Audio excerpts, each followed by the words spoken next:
မင်္ဂလာပါခင်ဗျာကိုရင်တာမြစ်တာလက်ညွှန်းဘေးရင် channel ကနေပြီးတော့ခုနှစ်ရဲ့သားသမီးအပေါင်းတို့ကိုစိတ်နှပြချမ်းသာချမ်းသာကြပါစေဘေးဘေးကင်းဝေးကြပါစေ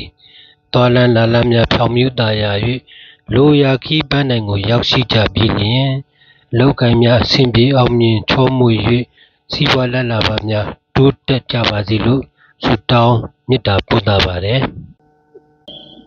ကျောင်းမျိုးမျိုးနဲ့ဒီပခီးထွက်တာပဲဖြစ်ဖြစ်ဒီတွင်ခီးသွားတာပဲဖြစ်ဖြစ်ခီးလမ်းပန်းအောင်မြင်စေရေးအန္တရာယ်ကင်းစေရေးအတွက်ခီးမသွားခင်လှုပ်ဆောင်တဲ့ရရာအလူဒါနအဆောင်ပန်းများကိုတင်ပြပေးပါမယ်ကျွန်တော်တင်ပြတဲ့အဆောင်ရရာတွေကိုပြုလုပ်ခြင်းဖြင့်ထောက်ပံ့ကူညီလည်းရရှိမလိမ့်မယ်လို့မျှော်လင့်ပါတယ်ထောက်ပံ့ကူညီရရှိတဲ့ဆိုရင်တော့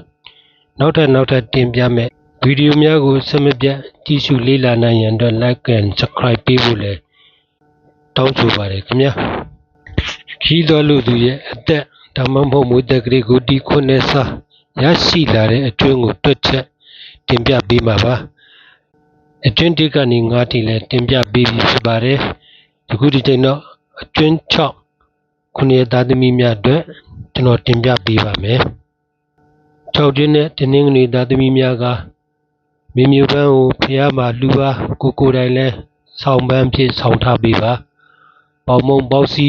ဖျားမှာလူတန်းပေးပါဗျာကိုယ်တိုင်လိမ္မော်ကြီးလိမ္မော်သီးများကိုစားတောက်ပေးပါဗျာ6ကျွန်းနဲ့တင်းလာသားသမီးများကတော့ဇီးညွန့်ကိုဖျားမှာလူပါကိုယ်တိုင်လဲဆောင်ထားပေးပါစမူစာစတော်ဘယ်ရီဖျားကိုလူပါအာလူအုံးကြီးကိုယ်တိုင်စားသုံးပေးပါခင်ဗျာ6ကျွန်းနဲ့အင်္ဂါသားသမီးများကတော့ကျွဲလာပန်းကိုဖျားမှာလူကိုယ်တိုင်လဲဆောင်ပန်းဖြစ်ဆောင်ထားပေးပါအုံးသီးအာလူသီးဖျားကိုလူပြီးတော့ကြံရည်သီးဟိုစီတို့ကိုစားသုံးပေးပါ6ကျွန်းနဲ့ဗုဒ္ဓဟူသားသမီးများကတော့မင်းမျိုးပန်းပြင်းမညွန့်တို့ဖျားလူကိုယ်တိုင်လဲဆောင်ပန်းဖြစ်ဆောင်ပေးပါပန်းသီးပေါက်ဖျားကိုလူပါစမူစာစတော်ဘယ်ရီကိုယ်တိုင်စားသုံးပေးပါဗျာ6ကျွန်းနဲ့ကြာသာပရိသားသမီးများကတော့ဇော်စိမ်းဇီးညွန့်ဖျားကိုလူပါမိမိကိုယ်တိုင်လဲအဆောင်ပန်းဖြစ်ဆောင်ထားပေးပါစမူစာစတော်ဘယ်ရီဖျားကိုလူပါထောပတ်သီးနန်းနတ်သီးများကိုယ်တိုင်စားသုံးပေးပါ6ကျွန်းနဲ့တောက်ကြသားသမီးများကတော့ရွယ်လာညွန့်ဖျားလူကိုယ်တိုင်လဲဆောင်ဖြစ်ဆောင်ထားပေးပါလိမ္မော်ကြီးလိမ္မော်သီးဖျားကိုလူပါဗျအာလူပုံသီးကိုယ်တိုင်စားသုံးပေးပါ6ကျွန်းနဲ့စနေသားသမီးများကတော့ရွှေပန်းကိုဖျားမှာလူပါကိုယ်တိုင်လဲဆောင်ထားပေးပါရှောက်တီးတို့ရေခဲမုံဖျားကိုလူပါဇီးကိုစမူစာကိုယ်တိုင်စားသုံးပေးပါခင်ဗျာ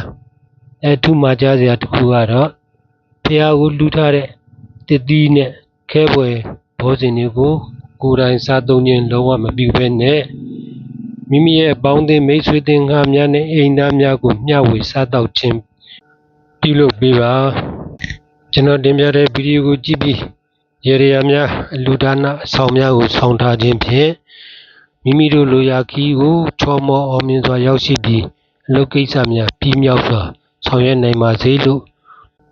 ဆုတောင်းမေတ္တာပို့သပါတယ်